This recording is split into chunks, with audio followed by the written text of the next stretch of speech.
थप्पड़। जब से विनीत मेरी जिंदगी से चला गया, तब से मुझे हर लड़के से नफरत होने लगी।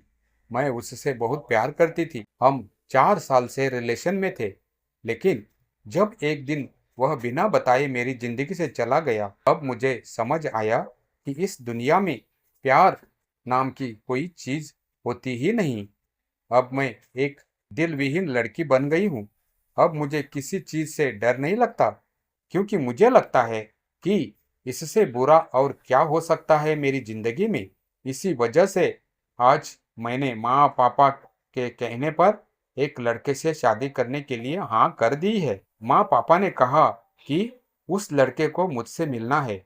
इस पर मैंने कहा, पापा, उससे मिलकर मैं क्या जान लूंगी, क्योंकि इतने साल उसके साथ रहकर भी मैं विनीत को नहीं पहचान पाई, तो एक छोटी सी मुलाकात के बाद किसी अजनबी को कैसे पहचान पाऊंगी। पापा दृढ़ होकर बोले, तुम्हें नहीं मिलना तो मत मिलो, लेकिन उस लड़के को तो तुमसे जरूर मिलना है। मैं मजबूरी में मिलने के लिए तैयार हो गई। माँ पापा चाहते थे कि मैं अकेले ही उससे मिलूं। उस लड़के ने मुझे रात के खाने के लिए मेनलैंड चाइना बुलाया। डिनर डेट ही समझ लो। मैं जैसे तैसे जॉम्बी की तरह वहां पहुंची। जो कपड़े हाथ आए वही पहनकर निकल गई। वहां पहुंचकर देखा तो वह मेरा ही इंतजार कर रहा था। मुझे देखते ही वह मेरे पास आया और मेरा नाम पूछा। मैंने नाम बताया तो वह मुझे कोने की टेबल पर ले गया। रेस्टोरेंट का माहौल बहुत अच्छा था। हल्का सा रोमांटिक म्यूजिक बज रहा था। मैं जाकर उसके सामने बैठ गई। उसकी आंखों में चमक थी, लेकिन मैं इस चमक को जानती थी। हर लड़का पहली मुलाकात में यही दिखाता है, फिर समय के साथ उसका प्यार ठंडा पड़ जाता है। विनीत मुझे छोड़कर चला गया, लेकिन मुझे जिंदगी का बड़ा सबक देकर गया।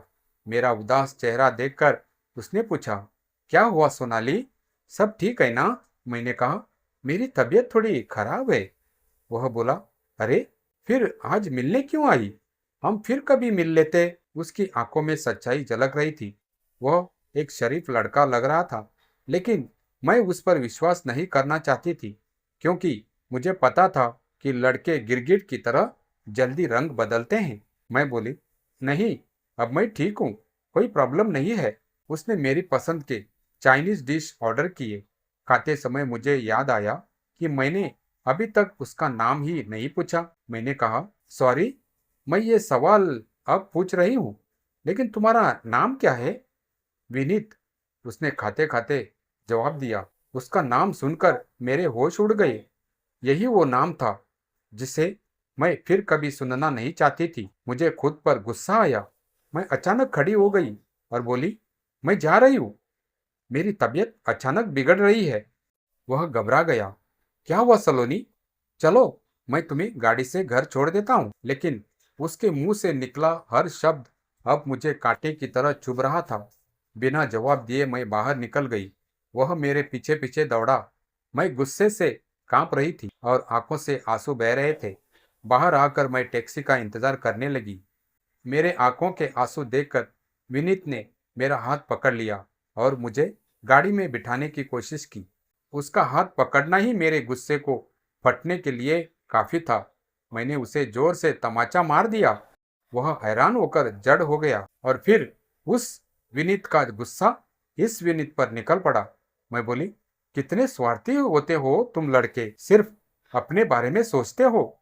जब चाहो तब किसी का हाथ पकड़ोगे, जब चाहो तब 4-4 साल रिलेशन में रहकर बिना बताए भाग जाओगे। विनीत अचानक अवाक होकर मुझे देखता रहा। वह आसपास के लोग भी हमें देखने लगे। तभी टैक्सी आ गई और मैं उसमें बैठकर निकल गई। घर पहुंचकर मैंने माँ पापा को कुछ नहीं बताया। कमरे में जाकर घंटों रोती रही। सुबह देर से उठी, लेकिन रात को किए गए अपने काम का मुझे पछतावा नहीं था। मुझे लग रहा था कि मैंने उसी विनीत को थप्पड़ मारा है। थोड़ी देर बाद माँ ने आवाज दी। मैंने दरवाजा खोला तो माँ बोली, विनीत अपने माँ पापा के साथ आया है, जल्दी से तैयार होकर नीचे आओ। मुझे पता था कि वह जरूर अपने माँ पापा को लेकर आएगा और कल की घटना बताकर शादी से मना कर देगा, लेकिन मैं डरी नहीं। नीचे गई। विनीत बैठा था। उसने मुझे देखा माँ किचन में गई, मैं भी किचन में गई। माँ के चेहरे पर मुस्कान थी। उन्होंने कहा, विनीत और उसके घर वालों ने शादी के लिए हाँ कर दी है और जल्दी ही शादी करनी है। मुझे कुछ समझ नहीं आया। कल जिसे मैंने थप्पड़ मारा वही मुझसे शादी क्यों करना चाहता है। मैंने सवालिया नजरों से उसकी तरफ देखा, लेकिन उसने बस मुझे देखकर मुस्कुरा दिया। मैंने माँ से कहा कि मुझे उससे अकेले में बात करनी है। विनीत मेरे कमरे में आया। उसका चेहरा मासूम लग रहा था। मैंने पूछा, तू पागल हो गए हो क्या? कल इतना तमाशा हुआ और फिर भी तुमने शादी के लिए हाँ कर दी। तुम्हें मेरे पास्ट के बारे में कुछ पता है? विनीत बोला, तुम्हारे पास्ट के बारे में पता चला तभी तो मैंने हाँ कहा। मैं हैरान रह गई। पूछने ही वाली थी कि वह खुद को बोल पड़ा। कल रात तुम गुस्से में बिल्कुल अंधी हो गई थी। तुम्हारे बर्ताव से ही समझ गया कि तुम किसी और का गुस्सा मुझ पर उतार रही हो। मैंने अपने कॉमन फ्रेंड्स से तुम्हारी जानकारी ली और पता चला कि उस लड़के का नाम भी विनीत था। वही गुस्सा तुमने मुझ पर निकाला। तुम वैसे भी एक मजबूत और प्यारी लड़की हो और माँ पापा के लिए तुम मुझसे मिलने आई। यही देखकर मैं तुम पर फिदा हो गया। मैं बस तुमसे रिक्वेस्ट करता हूँ कि मुझे एक मौका दो, यह साबित करने के लिए कि सारे लड़के एक जैसे नहीं होते। विनीत की बात सुनकर मैं मना ही नहीं कर पाई। मैंने शादी के लिए हाँ कर दी। उसके मेरे प्रति विश्वास ने मेरे अंदर का प्यार फिर से जगा दिया और अब मुझे यकीन है कि प्यार अब भी इस दुनिया में मौजूद है। कुछ सालों बाद सोनाली और नया विनीत, उसका पति, शादी के बाद एक सुखी जीवन जी रहे थे।